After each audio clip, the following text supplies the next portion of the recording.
The General Center Theory by Dr. Alon Giladi. Article 5. The Central Point.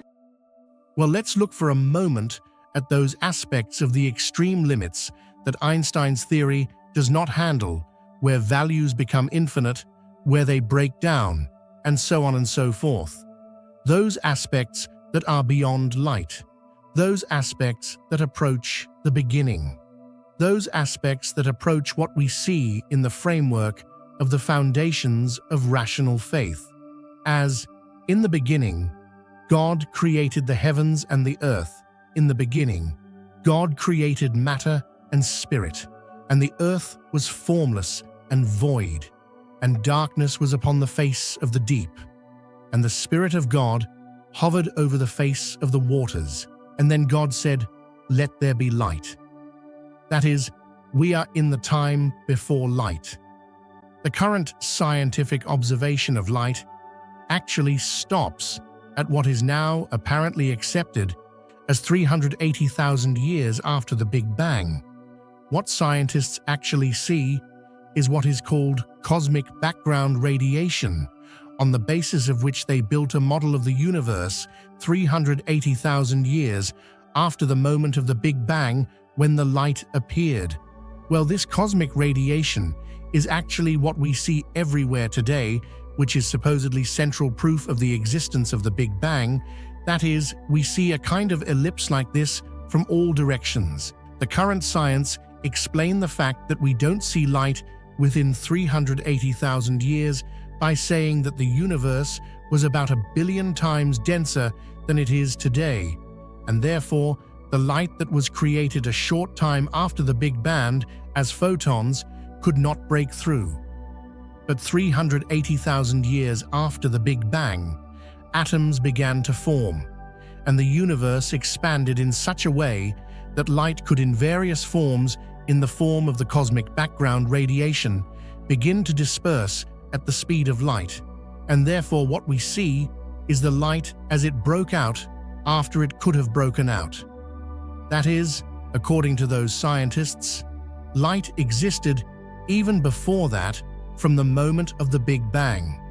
Although this claim is not proven, but it is prima facie inferred from the current observation of the development of the universe.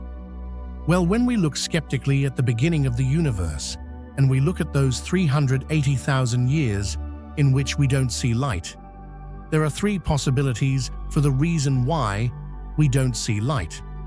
The first reason is that the universe was so dense that light could not escape.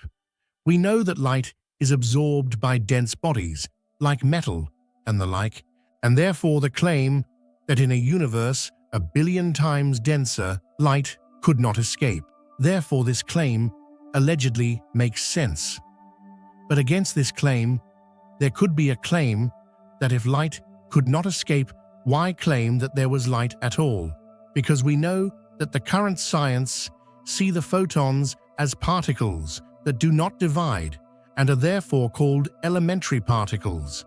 According to this conventional understanding, they are particles without mass with energy, and they are created as a result of processes that supposedly precede them at the moment when atoms began to form, as soon as the universe was no longer so dense as when the allegedly photons were also created. This is a claim that can be calibrated against the existing claim, which is a claim that contradicts this claim. Another argument could be that there was light at that time, but it did not burst out, not only because of the density, but also because of another aspect. What is that aspect? The other aspect takes us to that reality in which Einstein's theory does not work. What is that reality? This is the reality in which the light is there, but we do not see it.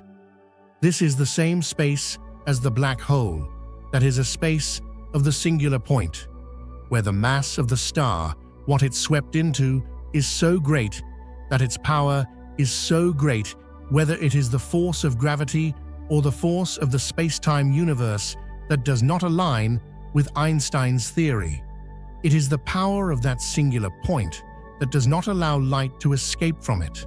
the so-called escape velocity, where the speed of light is not enough to escape from that force, whether it is a space-time universe, or whether it is gravity, or whether the force is different, unlike Einstein. There the claim is of light that supposedly exists but cannot get out, and what we see is the light at the event horizon, and not the light inside the event itself, inside the black hole.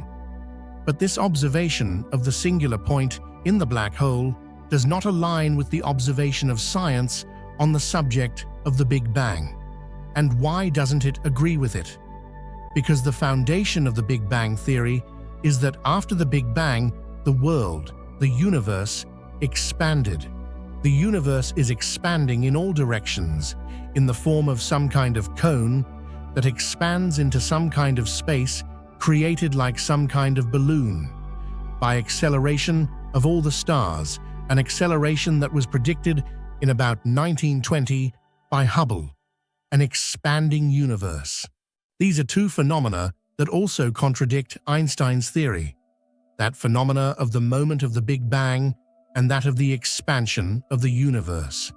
So what is the apparent error when we observe skeptically in a rationally theoretical way? What is the error in observing the Big Bang theory? The error is twofold: the claim that from that singular point of the Big Bang, the universe expands non-stop, and that there is no longer exists a singular point in the beginning point.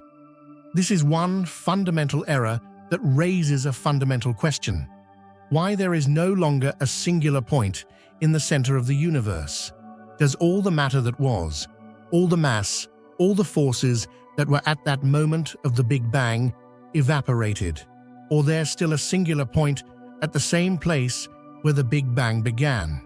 Or in other words, in the beginning, God created the heavens and the earth, the heavens and the earth at that beginning.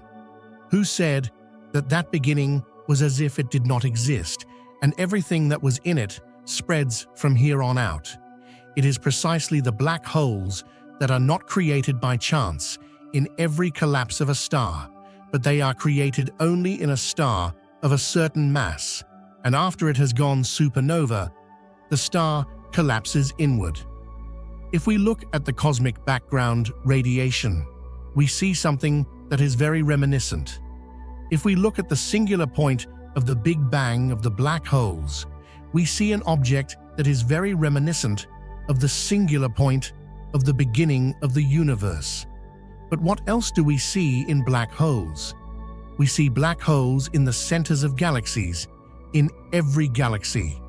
In fact, in almost every galaxy, certainly in galaxies that rotate like the Milky Way or the Andromeda Galaxy, or all the galaxies that we actually know. In all of them, at their center, there is always a black hole, or more accurately, a black hole that is a supermassive black hole, a huge, gigantic black hole, at the center of the Milky Way Galaxy, at the center of the Andromeda Galaxy, and so on. And here, Dr. Giladi comes and say, also at the center of the universe.